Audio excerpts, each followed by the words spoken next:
অধিকার আমরা পুনরুদ্ধার করতে পেরেছিলাম। আবার যখন গ্যাস বিক্রি করার ঘোষণা দিয়ে 2001-এ ক্ষমতা আসলো, এসে সন্ত্রাস, জঙ্গিবাদ, অত্যাচার, নির্যাতন শুরু করলো, বোমা হামলা, এটাই ছিল তাদের কাজ। মানে তাদের আসল চেহারাটাই তখন আরো ফুটে উঠলো। কিন্তু মানুষের ভাগ্য নিয়ে ছিনিমিনি খেললে আর ভোট চুরি করার ওই চক্রান্ত করেছিল বলেই কিন্তু জনগণ তাদেরকে মেনে নেয়নি। তাদের সেই নির্বাচনও বানচাল হয়ে যায় এবং আবার তারা ক্ষমতাচ্যুত হয়। কাজে ভোট চুরির অপরাধে কিন্তু দুইবারে খালেদা জিয়া ক্ষমতা থেকে বিতাড়িত জনগণ দ্বারা। তারপর এমার্জেন্সি হলো, যা প্রথম আমি বিরোধী দলে থাকলে আমাকেই প্রথম অ্যারেস্ট করলো। সেই প্রতিবাদ যুব মহিলা লীগ শুরু করে, এমনকি যে আমার যেটা মহানগর আওয়ামী লীগ সহ সকলে মিলে করেছিল, মাত্র 15 দিনের মধ্যে 25 লক্ষ সিগনেচার সংগ্রহ করে উপদেষ্টা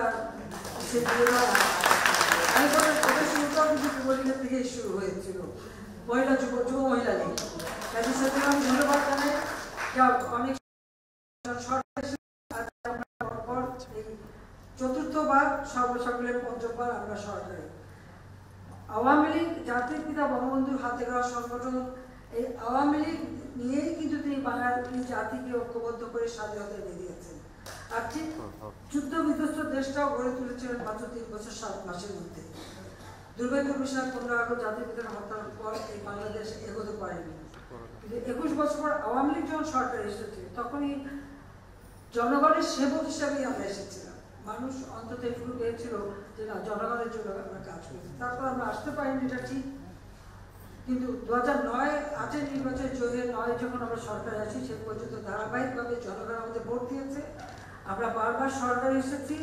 আসার পরে আজকে বলবো যে প্রতিটি ক্ষেত্রে আমরা বাংলাদেশকে একটা উচ্চ আসনে নিয়ে যেতে সক্ষম হয়েছি। তার মধ্যে সবচেয়ে বড় কথা হলো নারী ক্ষমতা।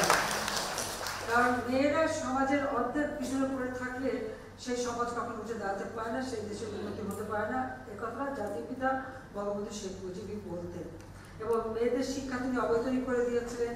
পার্লামেন্টে মেয়েদের জন্য আলাদা সিটের কোটা করে দিয়েছিলেন।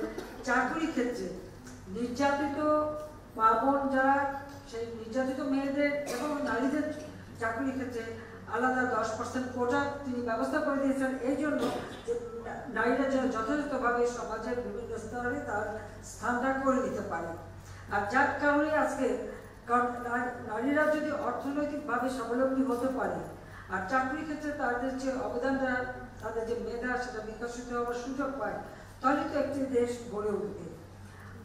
আমরা আজকে একটা জিনিস আমি না বলে পাচ্ছিলাম, যে দেখেছি যে কি কোটা আন্দোলন, কি আমাদের মুক্তিযোদ্ধাদের জন্য যে কোটা, সেটা বাতিল করতে হবে, নারীদের কোটা বাতিল করতে হবে, অমক সমক, সেটা কিন্তু একবার বাতিল করা হয়েছিল। কিন্তু ফলাফলটা কি? পাবলিক সার্ভিস কমিশনের পরীক্ষার হিসাব যদি দেখা যায়, তো দেখা যাবে যে আগে যেখানে কোটা থাকতে মেয়েরা যে পরিমাণ সুযোগ পেত, সেই পরিমাণ সুযোগ কিন্তু এই কয়েক বছরে আর পায়নি। এটা হলো বাস্তবতা। এমনকি অনেক অনেক জেলা, প্রত্যন্ত অঞ্চল, সে অঞ্চলের মানুষগুলো কিন্তু বঞ্চিত থেকে গেছে, তারাও চাকরি পাচ্ছে না। হাইকোর্ট ইতিমধ্যে, এবং এইরকম বঞ্চিত হওয়ার কারণেই কেউ মামলা করে, হাইকোর্ট একটা রায় দেয়। হাইকোর্টের রায় আমরা সবসময় সেটাই মেনে নিই। কিন্তু আমরা দেখলাম যে এখন কোটা বিরোধী আন্দোলন আবার গড়ে তোলার চেষ্টা হচ্ছে। ছেলেমেয়েরা লেখাপড়া বাদ দিয়ে এখন কোটা বিরোধী আন্দোলন করে, সেখানে মেয়েরাও করে। এখানে আমার একটা প্রশ্ন আছে, যারা এর আগে কোটা বিরোধী আন্দোলন করেছিল, তারা পাবলিক সার্ভিস কমিশনে কতজন পরীক্ষা দিয়েছিল আর কতজন পাস করেছে, সেই হিসাবটা একটু বের করা দরকার। তারা দেখাক যে পরীক্ষা দিয়ে তারা বেশি পাস করেছিল, মেয়েরা বেশি পাস করে বেশি চাকরি পেয়েছে কিনা, সেটাকে তারা প্রমাণ করুক। আর হাইকোর্টের রায়টার বিরুদ্ধে এভাবে আন্দোলন করা, এটা তো সাবজুডিস। কারণ আমরা সরকার থেকে কিন্তু এভাবে কোনো কথা বলতে পারি না। কারণ হাইকোর্ট রায় দিলে সেখানে হাইকোর্ট থেকেই আবার আসতে হবে। কিন্তু আজকে আন্দোলনের নামে যেটা আবার করা হচ্ছে, পড়াশোনার সময় নষ্ট করা, এটারও কোনো যৌক্তিকতা আছে বলে আমি মনে করি না। সার্বজনীন পেনশন স্কিম আমরা দিয়েছি, এটা সকলের জন্য। এটা আমাদের নির্বাচনী ইস্তাহারে ছিল, 2008-এর নির্বাচনী ইস্তাহারে আমরা করতে পেরেছি। শুধুমাত্র সরকারি চাকরিজীবী তারাই পেনশন পায়, আর বাকিরা বঞ্চিত থাকে। কাজে কেউ যাতে বঞ্চিত না থাকে, সেই জন্য কিন্তু বিভিন্ন স্তর ভেদে আমাদের এই সার্বজনীন পেনশনের ব্যবস্থা করা আছে। আমি মনে করি আমাদের যুব মহিলা লীগের যারা মেয়েরা প্রত্যেকে কিন্তু নিজেরা এই সার্বজনীন পেনশন স্কিমে যুক্ত হতে পারে নিজেদের একটা ভবিষ্যতে যখন মানুষ বয়স্ক হয়ে যাবে বা কর্মক্ষম থাকবে তখন কিন্তু একটা নিশ্চিত একটা অর্থ প্রাপ্তির সুযোগ আছে, জীবন জীবিকা চালাবার একটা সুযোগ আছে এবং সেটা একেবারে নিম্ন স্তরের যারা তাদের জন্য কিন্তু আমরা বিশেষ প্রণোদনা দিয়েছি। যারা এখন কিছুই করতে পারে না, খুব অল্প টাকা কামাই করতে পারে, তারা যদি 500 টাকা রাখে সরকারের পক্ষ থেকে তাদের জন্য আরো 500 টাকা দিয়ে তারাও এর জন্য একটা ভালোভাবে পেনশন পায় একটা বয়সকালে এবং এটা কিন্তু আজীবন পাবে। কাজে আমি মনে করি আমাদের রাজনীতির সাথে যারা জড়িত তাদের সকলেরই এই সার্বজনীন পেনশন স্কিমে ঢোকা দরকার। জীবনের একটা নিশ্চয়তা পাওয়া যাবে, অন্তর্বৃদ্ধ বয়সে কারো মুখামুখি হয়ে থাকতে হবে না, ছেলের ঘাড়ে বোঝা হবে না, মেয়ের ঘাড়েও বোঝা হবে না, নিজেরটা নিজে করে খেতে পারবে সেই ব্যবস্থাটা পাবে। আমরা ক্ষমতা আসার পরে বয়স্ক ভাতা, বিধবা ভাতা, স্বামী গৃহীতা বা পরিত্যক্ত ভাতা, প্রতিবন্ধী ভাতা, বিভিন্ন আমরা ভাতা প্রবর্তন করে, কিন্তু আওয়ামী লীগ প্রথম করে সরকার আসার পরে। আমরা চাই যে দেশের মানুষ অন্তত একটু ভালোভাবে বাঁচুক। আজকে যারা ভূমিহীন গৃহহীন তাদেরকে আমরা ঘর করে দিচ্ছি বিনা পয়সাতে, আর সেই ঘরে মালিকানা মেয়েদের অগ্রাধিকার। ঘর তার সঙ্গে সঙ্গে মেয়েদেরকে কিন্তু আমরা সমানভাবে ভাগ দিয়ে সেই ঘরগুলি আমরা দিচ্ছি, অর্থাৎ প্রত্যেকটা ক্ষেত্রে। এবং আমি প্রথম এসে মেয়েদের কর্মক্ষেত্রে প্রাইমারি শিক্ষায় 60% নারীরা জায়গা পাবে। সেই প্রাইমারি শিক্ষক নিয়োগের ক্ষেত্রে 60% আমরা মেয়েদের জন্য করে দিয়েছিলাম ওটা, যে এখানে সব চাকরি মেয়েরা। তো সেইভাবে কিন্তু সবসময় মেয়েদেরকে একটা স্বাবলম্বী করার পদক্ষেপ আমরা নিচ্ছি। শিক্ষায় দীক্ষায় যে সুযোগ, বিনা পয়সা বই দিচ্ছি বা আমরা যে স্টাইপেন্ড দিচ্ছি তার ফলে, এবং গবেষণার জন্য টাকা দিচ্ছি, উচ্চ গবেষণা, সেখানে আমাদের মহিলারা কিন্তু খুব ভালো করতেছে। আমাদের নারী সমাজ অনেক ভালো, আমি দেখি যে তাদের দক্ষতার পরিচয় পাওয়া যাচ্ছে।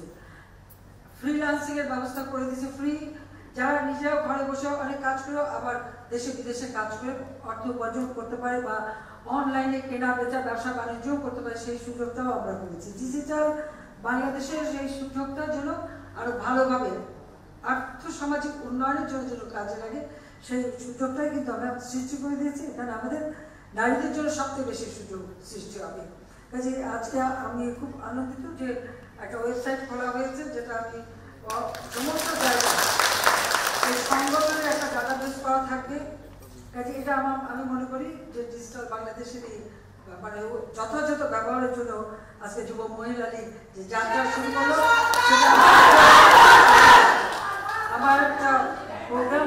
ইতিমধ্যে আমি একটু লেট হয়ে গেছে, আর সময় নেব না। তোমরা সবাই গণভবনে এসেছো, গণভবনের মাটি ধন্য হয়েছে। আমাদের সমানভাবে পুরুষের সাথে সমান তালে তাল মিলিয়ে আমাদের নারী সমাজও দেশের উন্নয়নে কাজ করবে এবং এগিয়ে যাবে। শুধু নিজের জীবন না, দেশটাকে কতটুকু দিতে পারলাম, দেশের মানুষের জন্য কতটুকু দিতে পারলাম, বা যারা একেবারে নিম্ন স্তরে পড়েছেন তাদেরকে আমরা কীভাবে টেনে তুলে তাদেরকেও সমানভাবে রাখবো, সেই ব্যবস্থায় আমরা করবো। আমরা দারিদ্রের হার, যেখানে অতি দরিদ্রের হার 25% উপর ছিল, আমরা কিন্তু 5% নামিয়ে এনেছি, 5.6 ইনশাল্লাহ। সেটুকু কোনো মতো দরিদ্র ঠিকানাবিহীন কেউ থাকবে না, সেইভাবেই কিন্তু আমরা কাজ করে যাচ্ছি। আমাকে আশ্রয় পরিকল্পনার একটা মেয়ে কিন্তু সরকারি চাকরি পেয়ে গেছে, পুলিশও চাকরি পেয়ে গেছে। এই যে একটা সুযোগ আমরা সৃষ্টি করেছি, এটাই কিন্তু মানুষের সামনে তুলে ধরতে হবে।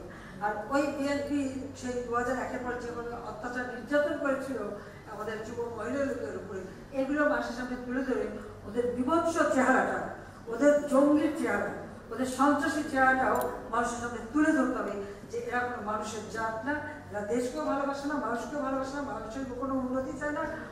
অর্থ সম্পদ লুট করে, টাকা পয়সা বানিয়ে, চুরি করে, 10 টাকা অস্ত্র চোরা কারবারি, মানি লন্ডারিং, 21 আগস্ট গ্রেনেড হামলা, ওই বিভিন্ন মামলার আসামিরা, এতে অর্থ আত্মসাৎকারী, তারাই হচ্ছে এই বিএনপির নেতা। তো এই নেতা দিয়ে দেশ কিভাবে তারা এগিয়ে নিয়ে যাবে আমি চাই না। কাজে এরা সমাজের একটা বোঝা, সমাজের কাছে এরা একটা অভিশপ্ত, এবং সমাজের কাছে এরা একটা মানে বলবো যে রীতিমতো একটা মানে সন্ত্রাসী ছাড়া আর কিছু বলা যায় না, আমাদের সন্ত্রাসী হিসেবে পরিচিত। কাজে তাদের এই অত্যাচার নির্যাতন যেন আবার ফিরে না আসে, তার জন্য সবাইকেই আমার মনে হয় আরো বেশি সক্রিয় থাকতে হবে। কাজে মানুষকে সচেতন করতে হবে। জনগণের কাছে আমি কৃতজ্ঞ যে তারা বারবার ভোট দিয়েছে, আমরা তাদের সেবা করার সুযোগ পেয়েছি। আজকের বাংলাদেশ বদলে যাওয়া বাংলাদেশ, আজকের বাংলাদেশ বিশ্বসভায় মর্যাদার আসলে অধিষ্ঠিত বাংলাদেশ। আর এই মর্যাদা নিয়েই মাথা উঁচু করে আমাদের চলতে হবে।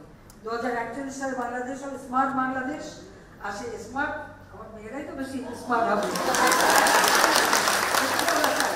আর সেই সাথে দেশটাও এগিয়ে যাবে। আর বাংলাদেশ পিছনে ফিরবে না, বাংলাদেশ সামনের দিকে এগিয়ে একটা উন্নত, সমৃদ্ধ, স্মার্ট, সোনার বাংলাদেশ আমরা গড়ে তুলে জাতির পিতার স্বপ্ন পূরণ করব। সবাই ধন্যবাদ। জয় বাংলা, জয় বাংলাদেশ। ভালো থাকো, সুস্থ থাকো এবং সংগঠনটা মনোযোগের সাথে করো। আর আমাদের নীতি আদর্শগুলি মানুষের কাছে তুলে ধরা, আর ওই অত্যাচারের কাহিনী বলে ওদের সব করে মানুষকে সজাগ করা, সচেতন করা, এটাই তোমাদের কাজ। সবাই ভালো থাকো, আবার